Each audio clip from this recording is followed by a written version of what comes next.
یہ باب جو ہے یہ آیا ہے اللہ تعالیٰ کے اس فرمان کے حوالے سے، وَمَا أُوتِيتُم مِنَ الْعِلْمِ إِلَّا قَلِيلًا،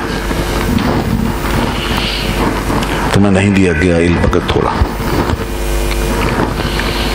اور یہ آیت کب نازل ہوئی؟ اس سے پہلے روح کا بیان ہے کہ لوگ روح کے بارے میں پوچھتے تھے کہ روح کیا چیز ہے۔ نبی کریم صلی اللہ علیہ وسلم سے یہ سوال ہوا تھا تو اللہ نے اس کے جواب میں یہ آیت نازل فرمائی تھی۔ اس کی تفصیل یہ ہے کہ حضرت عبداللہ رضی اللہ تعالیٰ فرماتے ہیں کہ میں رسول اللہ صلی اللہ علیہ وسلم کے ساتھ چل رہا تھا، اور مدینے کے جو جہاں کھنڈرات تھے، ایک ویران علاقہ تھا، تو وہاں پر میں حضور کے ساتھ گیا، اور رسول اللہ صلی اللہ علیہ وسلم کھجور کی ایک شاخ کے ساتھ ٹیک لگائے ہوئے تھے۔ تو آپ یہودیوں کے ایک گروہ کے پاس سے گزرے، کچھ یہودی تھے کسی جگہ، تو وہاں سے آپ گزرے، تو ان میں سے بعض نے کہا، آپس میں بات کرنے لگے اور ایک دوسرے سے کہنے لگے کہ سلوہ عن الروح، ان سے روح کے بارے میں پوچھو، روح کیا چیز ہے۔ تو بعض نے کہا ان میں سے کہ ایسا نہ کرو، ان سے مت پوچھو، کیونکہ اگر یہ کوئی ایسی بات بیان کریں گے جو تمہارے لیے ناپسندیدہ ہوگی تو تمہیں برا لگے گا، تو اس لیے نہ پوچھو۔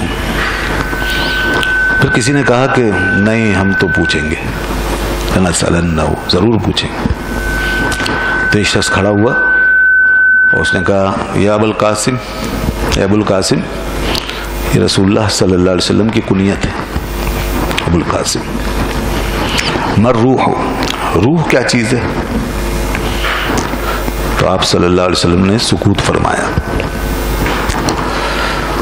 تو حضرت عبداللہ ابن مسعود رضی اللہ عنہ کہتے ہیں، میں نے کہا کہ آپ پہ وحی نازل ہو رہی ہے۔ جب حضور سکوت فرماتے تھے تو عام طور پہ وحی نازل ہو رہی ہوتی تھی، اور بہت سی باتوں کا جواب پھر آپ وحی کی روشنی میں دیتے تھے، قرآن کی روشنی میں، اور بہت سی باتوں کا جواب آپ اپنی طرف سے دیتے تھے، اس باطنی وحی کے ذریعے سے جو اللہ بغیر قرآن کے آپ کی طرف القاء فرماتا تھا۔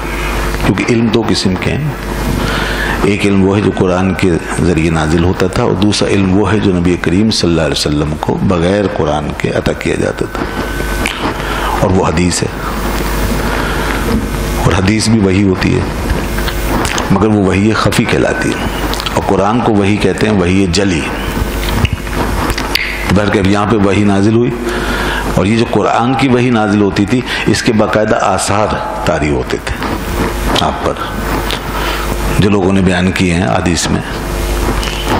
تو وحی نازل ہونا شروع ہو گئی۔ تو جب وحی مکمل ہو گئی، اس کا سلسلہ منقطع ہو گیا، فلما ان جلا ان، تو آپ نے یہ آیت پڑھی، وَيَسْأَلُونَكَ عَنِ الرُّوحِ، کہ یہ لوگ آپ سے روح کے بارے میں پوچھتے ہیں، قُلِ الرُّوحُ مِنْ أَمْرِ رَبِّي، آپ فرما دیں کہ روح میرے رب کا حکم ہے، روح میرے رب کا ایک امر ہے، امر ربی۔ وَمَا أُوتِيتُم مِنَ الْعِلْمِ إِلَّا قَلِيلًا، اور تم نہیں دیے گئے ہو علم مگر تھوڑا۔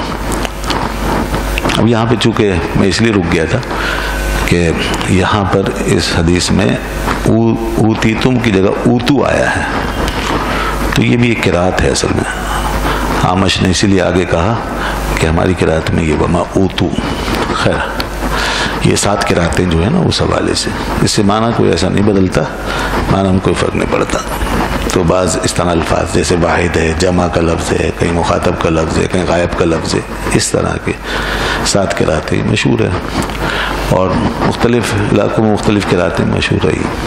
تو یہاں پر یہ وما اوتو آیا تھا، اور ویسے ہمارے یہاں وما اوتیتم۔